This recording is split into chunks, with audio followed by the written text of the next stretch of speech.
ल है साथीहरू, आजको खाजा चाहिँ म चाहिँ सिमल तरु खन्न गइरहेको छु। तर साह्रो छ है साथीहरू, यहाँ खन्न चाहिँ गाह्रो छ। त्यो पनि अब खाजा त खानै पर्यो होइन। ल यहाँबाट हेर्नु होला, म खन्छु है त साथीहरू। कहाँ पो राख्ने मोबाइल यहाँबाट देखेछ साथीहरू।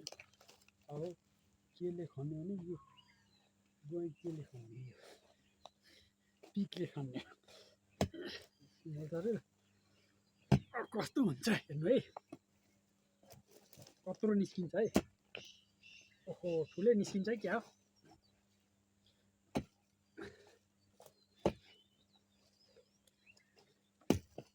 ए काट्यो छैन क्या फलेको।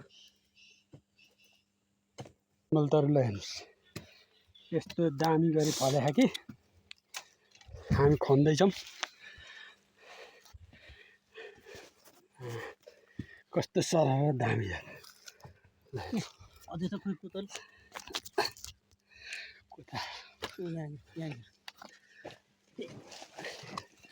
यो को हल्लिने नि बिस्तारै बिस्तारै कस्तो जाँदो रहेछ है। होइन नि सानो होला,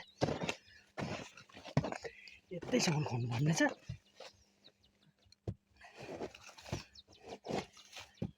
बनाएर हिँड्छ।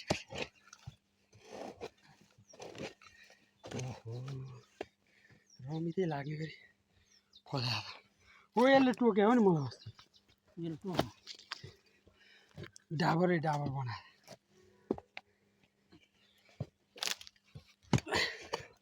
ए यो त तल गएको छ। त्यो अस्तिको यताको त कति भाँच्यो होला है त्यसो।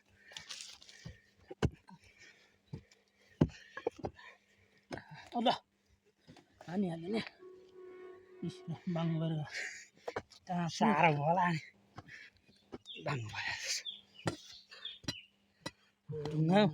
टुङ्गक्क पनि रहरै लाग्यो पो फल्ने रहेछ है।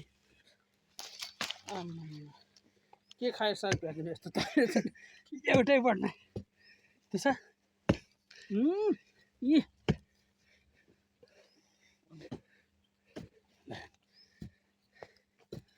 त्यही भएर अघि यतैबाट भने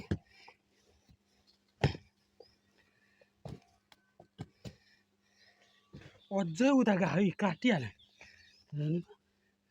यतै त्यहाँ पुरिसक्यो। त्यहाँ सबै एक ठाउँमा काटिसक्यो नि, त्यही त अनि यतैसम्म रहेछ। सिधै काट पुरिसक्यो।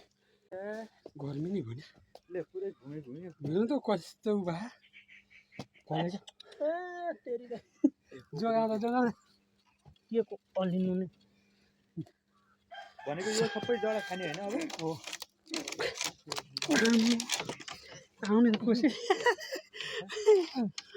यहाँ खानु अझै तल सस्छ हामी त आयो भाँच्यो भाँच्यो तल अझै कति भाँच्यो छ भाँच्यो। उयो काट्नु पर्ने होला नि, तिनजनाले उताल्न सकिन्छ बोल्काउनु।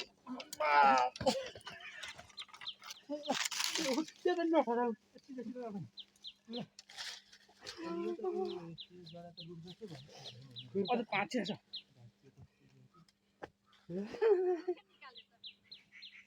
ठिक्कै निकाल्दै पुत्तै निकाल्यो। अनि अब यो चाहिँ लाउने कहाँ भयो, यो काटेर यो यतिमै यो आँखा छ नि बिग्रिसकेको पनि छ छैन अन्त निकालिसक्यो। ए भनेको यो सिमल तरुल कहाँ यसो डबेर जाने रहेछ सब सिमल तरुल। अब 1 महिनालाई खाजा पुग्ने भयो